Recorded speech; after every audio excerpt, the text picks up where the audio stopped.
In December of 1799, one of the most powerful men in the world woke in the night unable to breathe. He had a bad throat infection. Over the next several hours, his doctors did the most advanced, respectable, state-of-the-art thing that medicine could offer. They opened his veins and drained his blood. Not a little. They took, by most accounts, around 40% of all the blood in his body over the course of a single day, while he grew weaker and colder and quieter. And then he died. His doctors were not quacks. They were the finest physicians available, doing exactly what the best medical knowledge of their time demanded. They almost certainly helped kill him, and they did it with total confidence that they were saving his life. The man was George Washington, and the treatment that drained him was not some obscure folk remedy.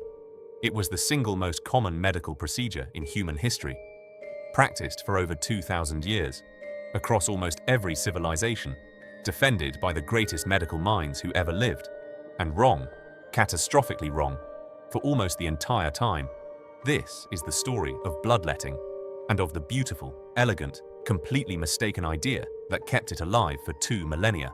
A quick warning before we go further. This one is grim, and every word of it is true. To understand why anyone would deliberately drain the blood from a sick person, you have to understand the theory underneath it.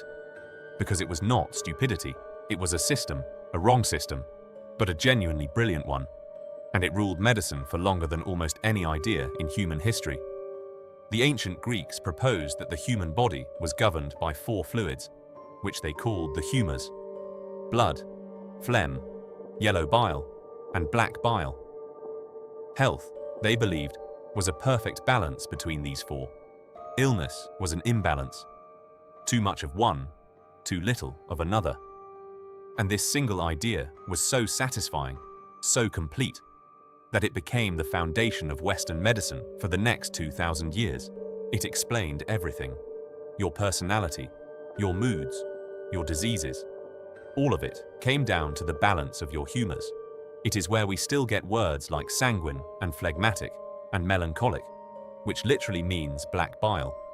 And if illness is caused by too much of a humour, then the cure is obvious. You remove the excess. And of the 4 humours, there was one you could remove easily, dramatically, and in carefully measured amounts: blood. Bloodletting was not a random act of cruelty. It was the logical, rational conclusion of the most respected scientific theory of its age. If you believed the theory, and everyone did, then opening a vein was not madness. It was medicine. But a theory alone does not rule the world for 2,000 years. It needs an authority, a voice so trusted that to doubt it becomes unthinkable. And bloodletting found the most powerful medical authority who has ever lived. A Greek physician working in the Roman world, around 1800 years ago, who took the loose idea of the humours and built it into a vast, detailed, rigid system. He wrote down which vein to open for which disease, how much blood to take, which day, which side of the body, in which season. He turned a theory into a rulebook.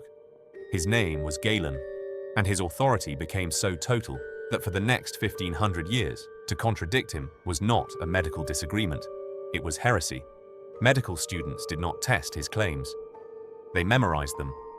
When a physician looked at a patient and reached for the Lancet, he was not thinking for himself. He was obeying a man who had been dead for over 1,000 years. And that is the second reason bloodletting survived so long. It was not just a beautiful theory. It was backed by an authority no one was permitted to question. And so, for 2,000 years, that is exactly what they did. For almost any ailment you can name, fever, headache, pneumonia, a broken bone, madness, even blood loss itself, the answer was to remove blood. The methods were many. The simplest was venesection, opening a vein directly, usually at the arm, with a sharp blade called a lancet, and letting the blood run into a measured bowl. There was scarification, where the skin was raised in a grid of small cuts.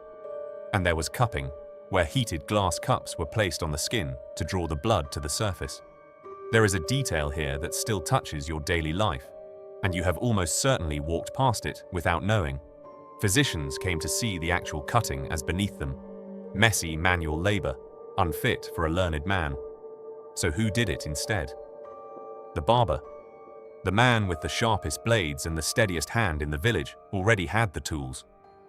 For centuries, the barber-surgeon would cut your hair, pull your teeth, and open your veins, all in the same visit, and the red and white pole that still turns outside barbershops today is a direct memorial to that trade. The red for the blood, the white for the bandages, wound together and displayed as a sign of the service offered inside. Every barbershop pole on Earth is a small monument to 2,000 years of bloodletting. If the buried corners of our own history keep pulling you in like this, take a second to subscribe. Digging up the grimmest true stories our species has left behind is the entire reason this channel exists. And stay with this one, because the living creature they use to do this is stranger than any blade. Because for centuries, one of the most popular instruments of bloodletting was not an instrument at all. It was an animal, the medicinal leech. The leech was, in its grim way, the perfect tool. You could apply it precisely to delicate areas where a blade was too dangerous, around the eyes, the gums, anywhere the skin was thin. It attached itself, it fed, and when it was full, it simply dropped off, having removed a neat quantity of blood and, thanks to a natural anticoagulant in its saliva, leaving the wound bleeding gently for hours afterwards. And in the early 19th century, this ancient practice reached a genuine frenzy, driven in large part by one enormously influential French physician who taught that almost every disease was really just inflammation, and that the answer, nearly every time, was leeches. Under his influence, Europe fell into what was later called Leech Mania. France alone was importing tens of millions of leeches a year.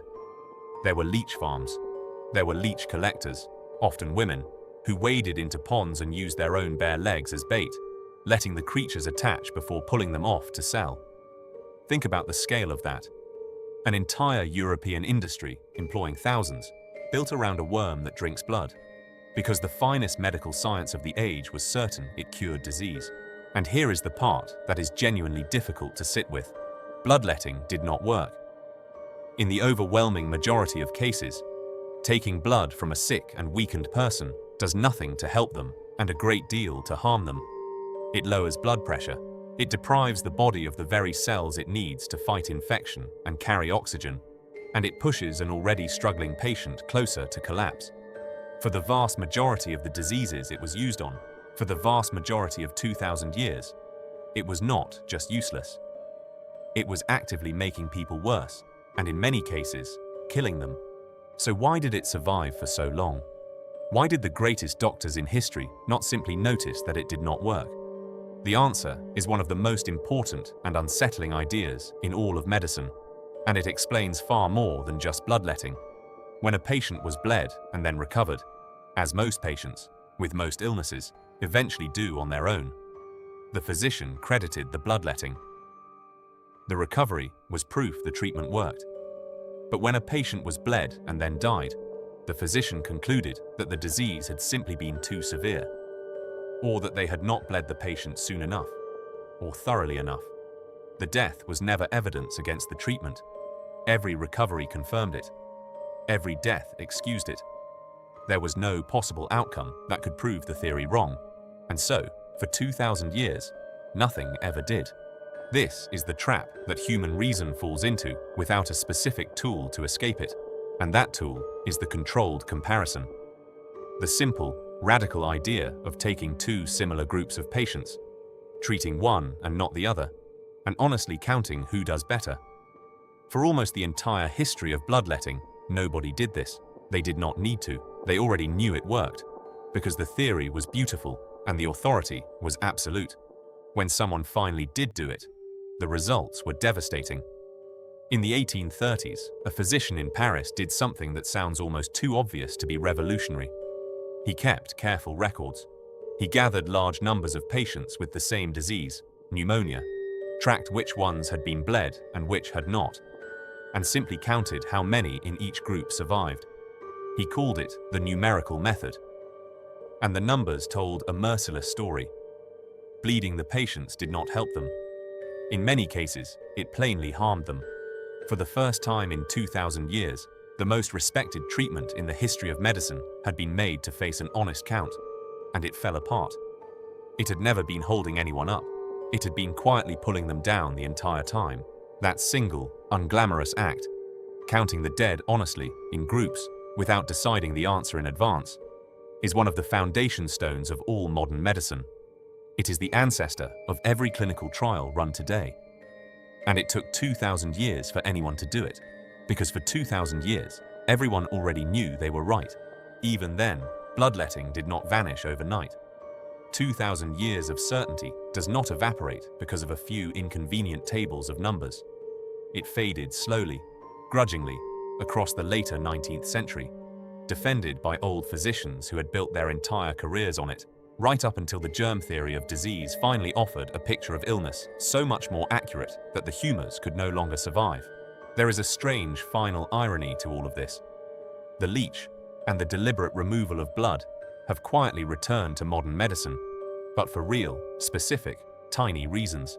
Medicinal leeches are used today in reconstructive surgery to drain congested blood from reattached fingers or grafts of skin, keeping the tissue alive until circulation is restored. And the removal of blood is a genuine treatment for a small number of rare conditions where the body truly does hold too much iron or too many red cells. The ancient instinct was not entirely without use. It was simply applied with total confidence to almost every disease it could not actually treat, for almost every year it was practiced. Which leaves the question this channel keeps returning to. For 2,000 years, the smartest, most educated, most respected healers in the world drained the blood from the sick, watched them die, and remained completely certain they were helping. They were not fools. They were trapped inside a beautiful theory, guarded by an unquestionable authority that no one thought to properly test. So the question worth sitting with is this: how many of the treatments we accept today with that exact same confidence are simply waiting for someone to finally count?